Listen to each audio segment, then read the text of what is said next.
여러분 반갑습니다. 정박사입니다. 다들 즐거운 주말 보내시고 계십니까? 이제 3월도 며칠 남지 않은 것 같습니다. 그러다 보니까 날씨가 무척 포근해진 것 같은데요. 어제는 청계산에 좀 다녀오면서 뭐 곳곳에 벚꽃도 좀 펴 있는 것 같더라고요.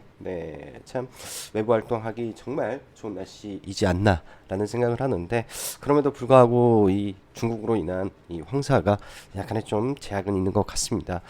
아무튼 다들 남은 주말 즐겁게 보내시고, 저도 오늘은 오전에 영상을 조금 마치고 또 우리 라이브방 가족분들과 또 이따가 방송을 좀 하면서 빨리 오전 시간 마치고 오후에는 또 외부 나들이를 좀 다녀올까 생각을 하고 있습니다. 국내 증시를 보면 지난 며칠이죠.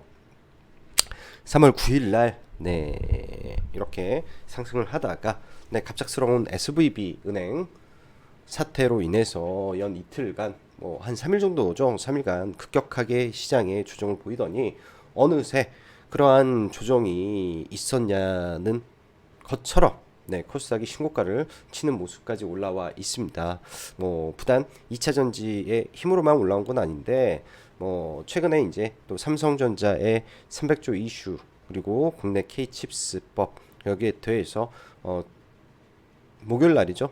마이크론 테크놀로지의 이 반도체 바닥론과 뭐 TSMC의 80조 투자 이슈 등등 여러 가지 요인들이 복합적으로 코스닥 시장에 긍정적으로 작용을 해주면서 일단 코스닥 시장 자체가 신고가 영역까지 또 올라와 주었던 것 같습니다. 신고가는 아니지만 거의 그 구간까지 올라와 있기 때문에 월요일날 이제 뭐 단기적으로 조금 조정을 받을 수는 있는데, 일단은 코스닥 시장의 강세 자체가 코스피보다 월등히 세다, 그리고 시장을 움직이는 섹터가 명확하게 있다 정도로 우리가 생각을 하면서 그 안에서 지속적인 전략을 짜 나가시면은 지금 시장은 크게 어려움이 없을 것 같습니다. 뭐 저희도 마찬가지로 물리더라도 다시 올라오는 이 힘이 워낙 좋기 때문에 지금 구간에서 섣불리 손절을 잡는 것도 제가 볼 때는 좀 바보스러운 일인 것 같고요. 뭐 완전히 못 가면 몰라도, 또 혹은 종목에 뭐 치명적인 악재가 존재하면 모를까, 그렇지 않다면은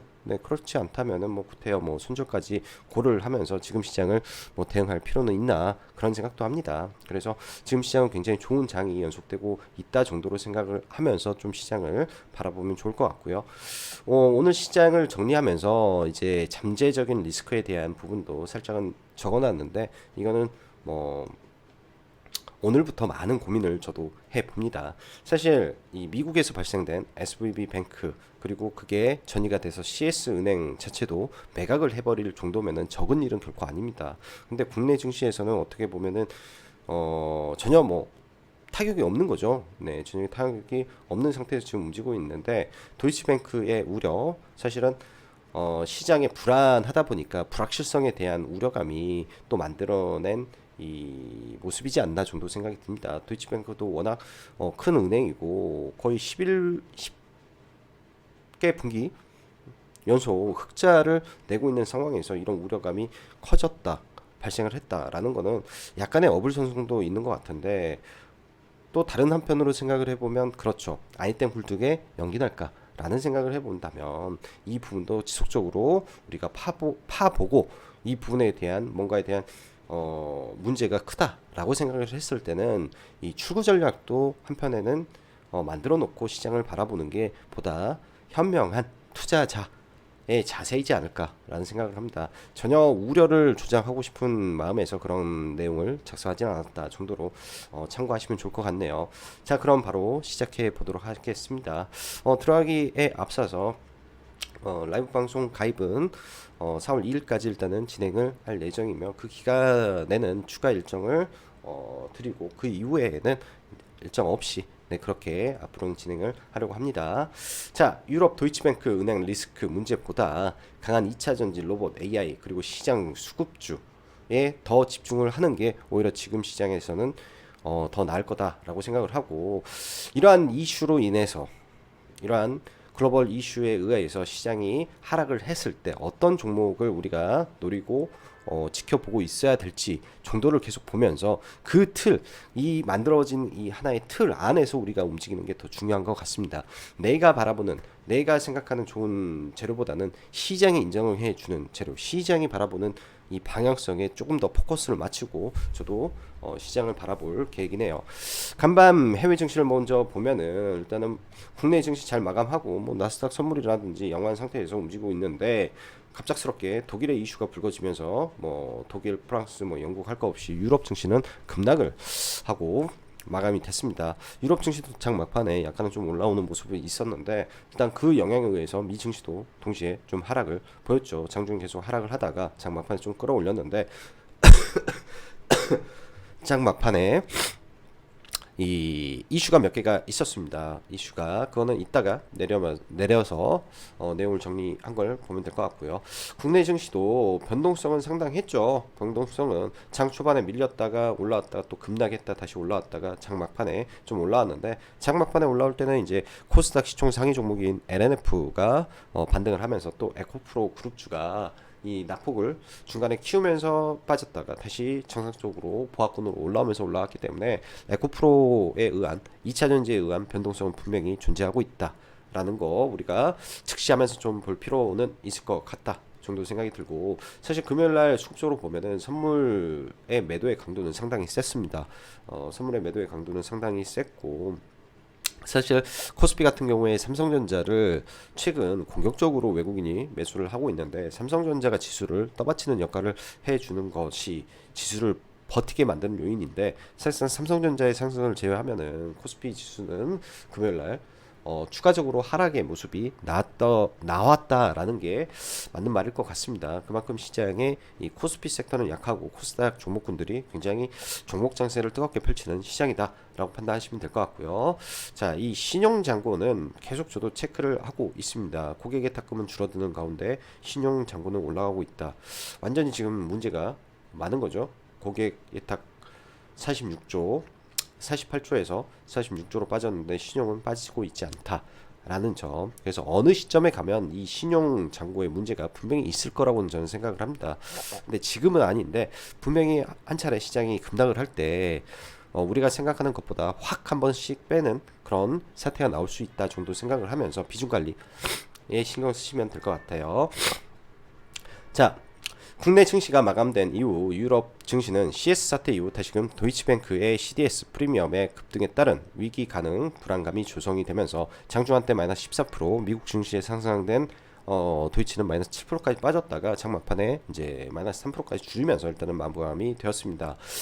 미 증시는 그간 금매파로 불린 블라드의 연설이 있는 날인데 이번에는 오히려 시장을 달래는 모습 속에 금리 인하 가능성까지 시사하는 등 약간 오락가락하죠. 옐런도 오락가락하고 파월도 좀 자신 없는 모습을 보여주는 등 좀 이런 모습이 있는 상태에서 시장에서는 좀 긍정적으로 작용을 했다라고 볼 수 있습니다. 거기에 더해 유럽 이 ECB 총재 라가르드가 유럽은 은행은 건전하다. 만약 위기 시 자금 지원한다.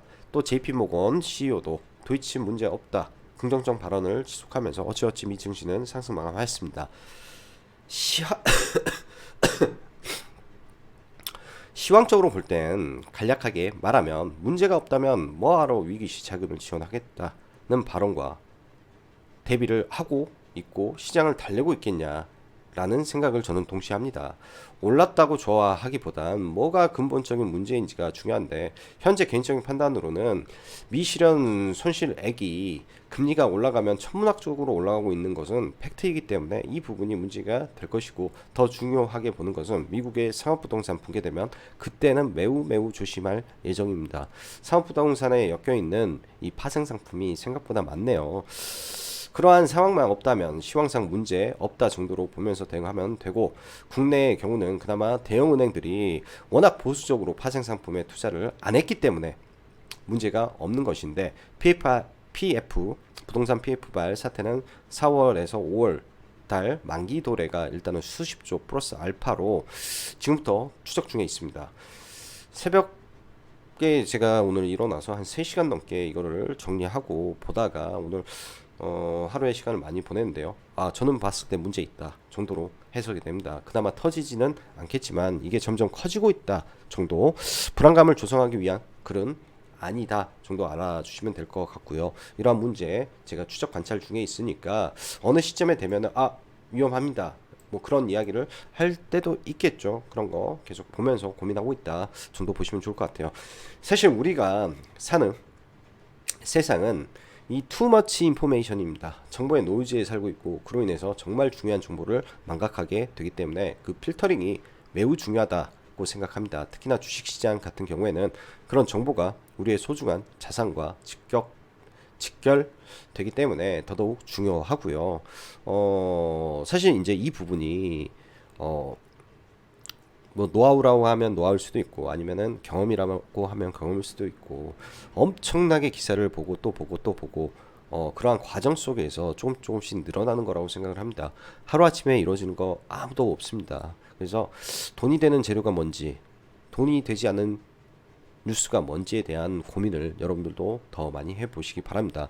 하루에도 정말 셀 수 없는 뉴스가 생성이 되고 없어지고 생성이 되고 없어집니다.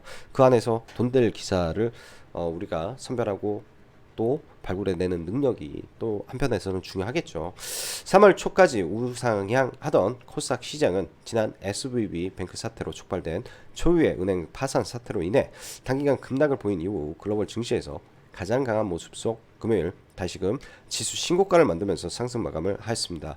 반면 코스피는 여전히 지지부진하죠. 그렇기 때문에 코스닥 섹터 중소, 중대형주 위주에서 지속 대응하면 되는 시장입니다. 금요일 시장은 목요일 에코프로 그룹에서 발생된 노이즈를 이겨내면서 다시금 2차전지 섹터의 강세와 이번에 지수 신고가를 만들어준 것은 반도체 IT 섹터의 급등에 따른 지수 신고가 돌파가 나왔다라고 보시면 될 것 같고, 최근 K칩스법 그리고 삼성전자의 국내 300조 20년간 투자, 그리고 4월에 발표될 삼성 디스플레이의 대규모 투자에 목요일 마이크론의 반도체 바닥론까지 나오면서 여기에 더한 TSMC 80조 추가 투자 발표까지 더해지며 이러한 재료들이 임팩트 있게 금요일 작용해 주었다라고 보여지네요. 연속성은 있을 수 있을 듯 하며 31K 칩스법 통과가 거의 기정사실화 되었기 때문에 그때까진 조금 더 시세를 즐기고, 그 이유는 매도가 답이지 않을까 생각이 됩니다. 왜? 성장성이 결여된 부분에서 장비주들이 움직이기 때문에. 그럼에도 불구하고 파운드리, 팹리스, DSP는 별개의 문제일 수 있습니다. 그쪽과 새로 시작되는 OLED 쪽은 모르겠네요. 네, 기대감은 있으리라 봅니다. 2차 전지는 싸게 사신 분들은 지속 홀딩 대응이겠고, 뭐 없는 사람들은 지속 트레이딩 하면서 기준 잡고 보면 어렵지 않을 거고, 예상 외의 시장 급락이면 들어가면 되지 않겠나 생각될 정도로 돈이 많이 들어오고 있기 때문에 관련 섹터 종목 잘 정리해서 봐야 됩니다. 또한 로봇과 AI 섹터 순환매 지속되고 있죠. 이러한 종목군들 기회가 정말 많이 있다라고 말씀드리고 넘어가면 좋을 것 같네요. 자, 지수 보고 넘어갈게요. 자, 업종으로 놓고 보면 코스닥 지수 이제 일봉 차트입니다. 일봉 차트면 거의 신고가 근처죠. 신고가는 뚫지는 못했는데 거의 신고가 근처에서 굉장히 강한 모습입니다. 자, 추가 상승을 하면 어디까지 올라갈까요? 이 구간까지는 올라갈 수 있겠죠. 올라간다면 이 구간에서는 저항을 분명히 받을 가능성이 높겠다라고 저는 일단은 보고 있습니다.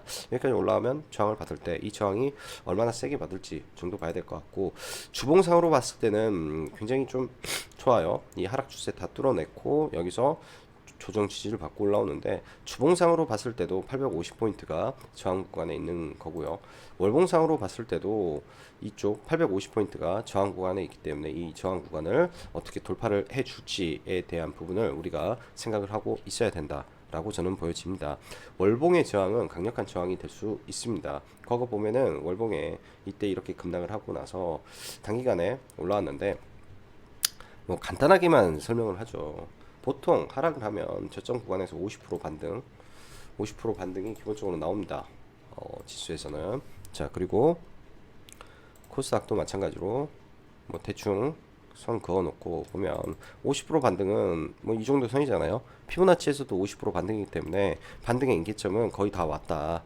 이 구간에서 저항 맞는 거는 거의 필연적이다 라고 저는 생각을 하고 일단은 시장을 바라보려고 생각을 합니다. 자, 종목 볼게요. 자, 먼저 삼성전자부터 하나하나 좀 보면 삼성전자가 꽤 강하게 올라왔습니다. 삼성전자가 이 단 며칠 만에 시총이 높은 종목이 여기까지 올라왔다라는 건 굉장히 좀 빠르게 올라와 줄 거는 맞는 것 같고요.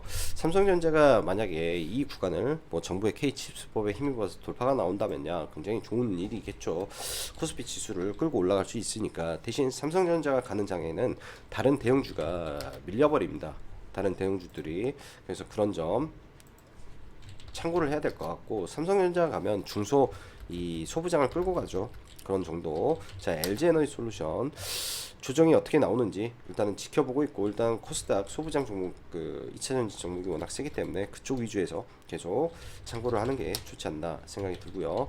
포스코홀딩스도 이 구간에서 조정인데 뭐 조정 받고 저는 가지 않을까 생각이 드네요. 그래서 현재 우량주들은 이 선에서만 좀 보고 있고요. 자, 주말에 미국의 포시마크의 성장성에 대한 부각이 이제 외신에서 나오고 국내에서도 동시에 나왔다라는 점이 월요일날 네이버에 어떻게 작용을 해주는지 좀 지켜볼 필요는 있을 것 같습니다.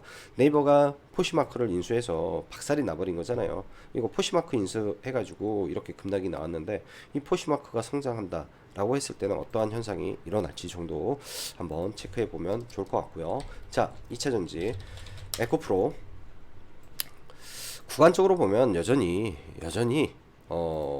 높은데요. 높아도 네, 보유하신 분들은 지속적으로 끌고 가는 게 정답이지 않나 생각이 듭니다. 완전히 막 꺾이고 그런 모습이 없어서 눌리면은 네, 조정 때 저는 계속 봐볼 생각이고요.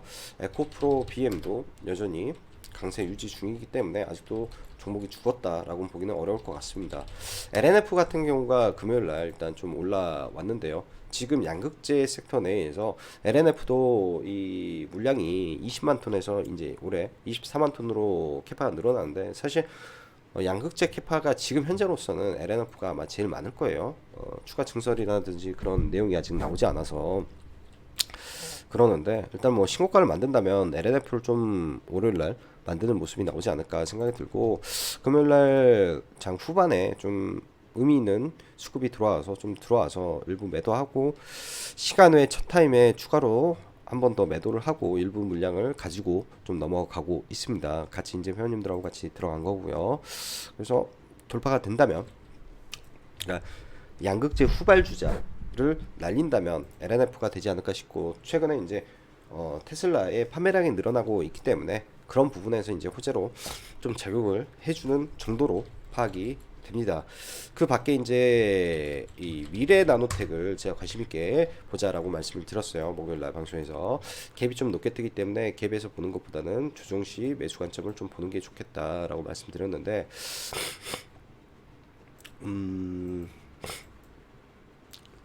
구간은 참 좋았던 것 같아요. 저도 추천을 이 자리에서 말씀드리고, 사실 이 구간에서 제가 추천했다가 그냥 올라가면은 매도해버리라고 말씀드리고, 좀 다른 쪽으로, 워낙에 금요일날 IT 반도체가 세서 좀 고민을 했었는데 좀 그게 좀 아쉬웠던 것 같고요. 저는 이 종목을 매매를 좀 했습니다. 금요일날 매매를 좀 해서 그 기준에 맞춰가지고 좀 했는데, 사실 이 수렴하는 구간이 정말 좋은 자리였는데 조금 이게 아쉬웠던 것 같네요. 조금 아쉬웠던 것 같고, 미래첨단 소재의 미국 진출 이슈 등이 지속적으로 저는 이 종목에 남아있지 않을까라고 생각을 합니다. 이 구간까지는 전량 매도를 다 하고 나서 지금은 가지고 있지는 않은데요. 종목을 가지고 있지는 않은데, 추후에 좀 밀린다면 같이 지켜봐야 될 종목이라고 생각을 합니다. 현재 리튬 관련해서 금양도 워낙 세고요. 또 황산 리튬 관련해서 이수화학도 엄청 세게 움직이고 있죠. 아주 강력하게 상승을 했다면은 또 어느 순간에 또 강력한 하락은 필연적으로 나오게 되어 있습니다. 그러한 강력한 하락이 나올 때를 뭐 저는 좀 기다리면서 지금은 좀 봐야 되지 않을까 생각이 들고, 이대로 계속 가버린다면 좀 어려울 것 같다 생각이 들고요. 자, 강원에너지도 지금 리튬 안에서 굉장히 강력하게 지금 시세를 뿜고 있는데요. 리튬의 현재로서는 네, 중소형주 안에 대장주가 강원에너지로 저는 판단을 하고 여전히 보고 있습니다. 뭐 급락을 하게 되면 어느 위치에서 이런 식으로 떨어지는 자리가 나오지 않을까 생각이 들어서 계속 추적 관찰을 해야 되겠다 생각이 드네요. 그렇게 2차 전지 종목군들은 좀 노려서 보면 좋을 것 같고요. 전고체 관련해서 이제 이수학이 올라왔고 자이글은 상한가에 들어갔는데, 개인적인 판단에서는 자이글은 좀 별로 손이 가지 않아서 한 번도 보지는 못했던 것 같습니다. 대보마그네틱도 이제 후발주자 정도 되는데, 얘도 캐파가 좀 많기 때문에 만약에 많이 밀려 내려온다면 이 종목도 저는 봐볼 수 있을 것 같습니다. 후발로 올라갈 만한 종목 중에 하나여서 대주주만 잘 바뀌고 한다면은 참 이 종목도 성장성이 보장되어 있지 않겠느냐 정도 생각이 들기 때문에, 눌려올 때 대보도 함께 보는 전략으로 2차 전지를 요약해 보면 좋을 것 같네요. 자, 최근에 2차 전지 안에서 소재 관련된 종목군들이 여러 종목군들이 많이 있었죠. 조일 알미늄도 있었고 사마 알미늄도 있었고 종목들. 그래서 이런 종목군들, 사마도 신고가를 돌파해 놓고 눌리는 구간이 나오는지, 그 다음에 전구체 관련된 에코앤드림이라는 종목도 지금 단기과열에 1일차가 진행이 됐습니다. 과거 강원에너지가요, 제가 회원님들한테 단기과열이 끝나고 여기 내릴 때 매수해야 된다라고 사인을 드렸던 구간이 있습니다. 단기과열이 아마 이때 들어왔을 거예요. 이때. 근데 여기서 바로 날려버려 가지고 제대로 매수를 못했던 것 같은데, 에코앤드림이 정치 관련해서 단기과열에서 이제 조정을 보인다면 이 조정의 끝자락을 한번 노리는 전략도 저는 나쁘지 않을 것 같습니다. 그래서 전고체 관련된 종목도 관심권에 설정을 해두고 보면 좋을 것 같고요. 자, LFP LG 에너지 솔루션이 2025년 LFP 배터리를 양산합니다. 이지라는 종목이 LFP 배터리에서는 대장이다라고 말씀을 드렸는데요. 그 이후부터 엄청나게 지금 상승을 했고 지금도 많이 올라가고 있는 상태입니다. 저는 이 구간에 사실은 손이 잘 안 가서 조정을 좀 기다리고 있는데, 조정을 좀 기다리는 전략이 필요할 것 같고요. 자, 그 다음에 자, 로봇 보죠. 로봇 뉴로메카도 지금 뜸봉 상태에서 많이 올라와 있는 상태에서 좀 조정을 보여주고 있습니다. 조정이 어느 선까지 나오는지 계속 저는 조정을 좀 기다려 볼 계획이고요. 그 다음에 SBB 테크라든지 이렇게 가다가 한번 떨어지는 날, 지금은 딱히 이쪽은 매매를 적극적으로 진행은 하고 있지 않습니다. 분명히 한 번 정도 5일선을 강하게 이탈하는 흐름이 나올 때 시장 상황을 판단해서 들어가 볼 계획이고요. 에브리봇은 최근에 바닥권에서 뒤늦게 후발주자로 좀 올라오는 모습이죠. 이 종목도 삼성전자 ODM을 한다라고 말씀드렸는데, 금요일날 저희도 종가 베팅 관심 종목 중에 하나였는데 좀 아쉽네요. 종가에 좀 매도를 다 해버려서 좀 아쉽고, 시간 외에서 제가 7시, 그러니까 5시 20분에 들어가서 시간에 막타임에 그냥 전량 매도를 했습니다. 그래서 시간에 매매랑 장중 매매랑 두 번을 하긴 했는데, 월요일날 일단 좀 지켜봐야 될 것 같아요. 항상 시간에 갭이 뜨면 뜨고 올랐다가 밀려서 다시 올라가는 경우의 수를 계산을 하는 방법도 있기 때문에, 그런 것까지 염두에 두고 저는 봐볼 생각입니다. 레인보우 로보틱스야 이미 천상계 종목이기 때문에 건들 폭은 없는데요. 또 많이 급락을 하면 계속 지켜봐야 되고, 금요일날 이 엔비디아 관련해서 MDS가 거래대금을 또 6천억 터트리면서 또 신고가를 만들었습니다. 사상 최고가죠. 사상 최고가 상태에서 신고가를 나왔는데, 저도 그리고 저희 또 참 아쉬운 게 뭐냐면, 제가 이 C랩에 대해서 너무 사랑에 빠지다 보니 MDS 테크를 매수를 안 해놓고 C랩만 좀 끌고 가지 않았나라는 생각이 좀 들어요. 뭐 결과론적으로는 뭐 C랩도 뭐 잘 수익으로 마무리를 하고 최종적으로 매도를 금요일날 하고 나왔는데 MDA 스테이크를 보면서 그런 생각이 많습니다. 제로의 가치보다도 주가의 위치가 신고가 영역에서 돌파를 했을 때의 강도라든지 그런 걸 항상 고려를 해야 되는데 그런 점이 좀 아쉬웠고요. MDA 스테이크는 장 막판에 좀 틈에 나올 거 예상을 하고 좀 걸어놨던 거가 체결이 돼서 뭐 짧게 매도를 하고 나왔는데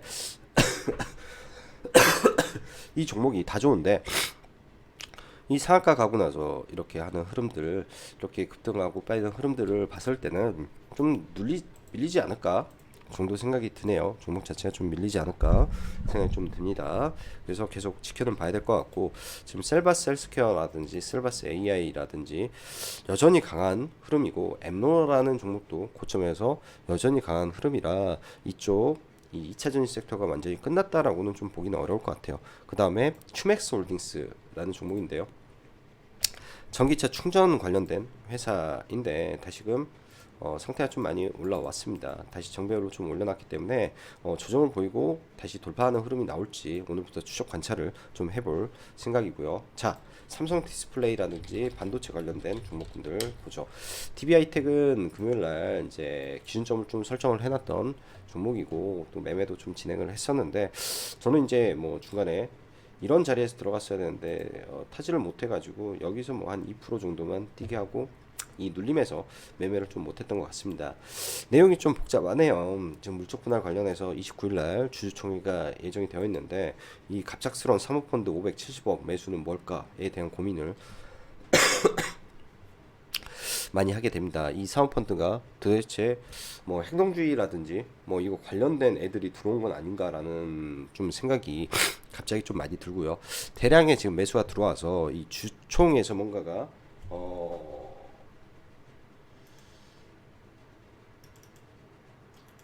주총에서 뭔가 흐름을 바꿔놓을 이슈가 생긴 건 아닌가라는 생각도 동시에 하기 때문에 지금 54,200원이 돌파 라인이기 때문에 그 정도 선을 좀 염두에 두고 좀 봐볼 생각입니다. 의외의 결과가 이 종목에서 터질 수도 있지 않나 생각이 들어서 좀 보고 있고요. 저희도 이제 뭐 잡으신 분들한테는 뭐 30%는 그냥 남겨놓고 가자라는 말씀 좀 드렸는데 기본적으로 펀더멘털은 매우 뛰어난 회사죠. 자, 한미글로벌도 한미 반도체도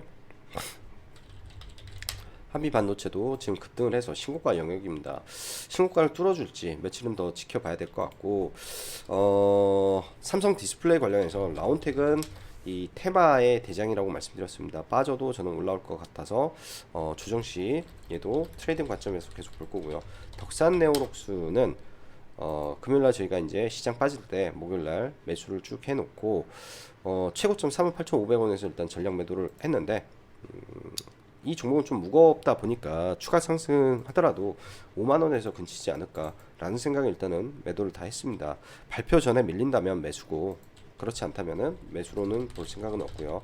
주성 엔지니어링 얘도 박스권 돌파 흐름에서 올라왔는데 거래가 좀 상당히 많이 실렸네요. 거래가 좀 상당히 많이 실렸는데 일단은 흐름을 지켜봐야 되겠죠. 며칠 이런 식으로 조정을 받고 갈지 이 흐름을 좀 지켜볼 만큼의 거래가 많이 터졌기 때문에 관심에서 두고 볼 필요는 있을 것 같습니다. 그 외에 뭐 수많은 종목군들 많이 움직이는데 그 일일이 다 보기도 쉽지는 않은 것 같고 시장을 움직이는 주축이 되는 종목군들 위주에서 종목을 바라보시면 어렵지 않겠다 생각이 드네요. 저도 이제 보면 메인 종목군들이 항상 시장 주도주 안에서 놉니다. 시장 주도주 안에서 놀고 그래야만 수익을 낼 수 있는 구조인 것 같아요. 그리고 뭐 상한가를 갔던 종목군들 뭐 눌림이라든지 뭐 이런 것들 뭐 매뉴얼화 돼서 매매를 하는 거기 때문에 이런 매매들 상한가 이후의 종목이라든지 그러면 이제 금요일날 상한가에 갔던 저스템이 갭이 얼마나 뜨냐에 따라서 월요일날 뭐 대응 방법도 정해질 수도 있겠죠. 이런 구간이 의미 있게 돌파가 됐으면은 갭이 높게 안 뜬다면 또 밀렸다가 이런 자리에서 균적 반등이 나올 수도 있는 것이고 그렇게 시장을 바라보시면 될 것 같습니다.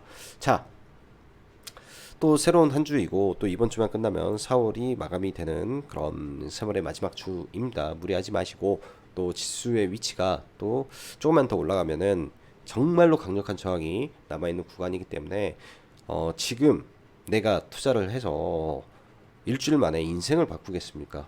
그런 건 없습니다. 그렇기 때문에 항상 내 기본 배팅에 충실하면서 차곡차곡 모아가는 그런 투자가 저는 더 좋을 것 같습니다. 지수의 위치라든지 그런 흐름을 이해하시고 시장을 바라보신다면 지금은 배움에 더 노력하시고 의미 있는 배팅은 좀 더 지수가 떨어졌을 때, 의미 있는 종목이 와장창 무너졌을 때 그때 과감하게 들어가는 게 더 현명한 전략이라고 보여지네요. 자, 오늘도 영상 시청해 주셔서 감사하고 여기까지 짱구 박사였습니다. 감사합니다.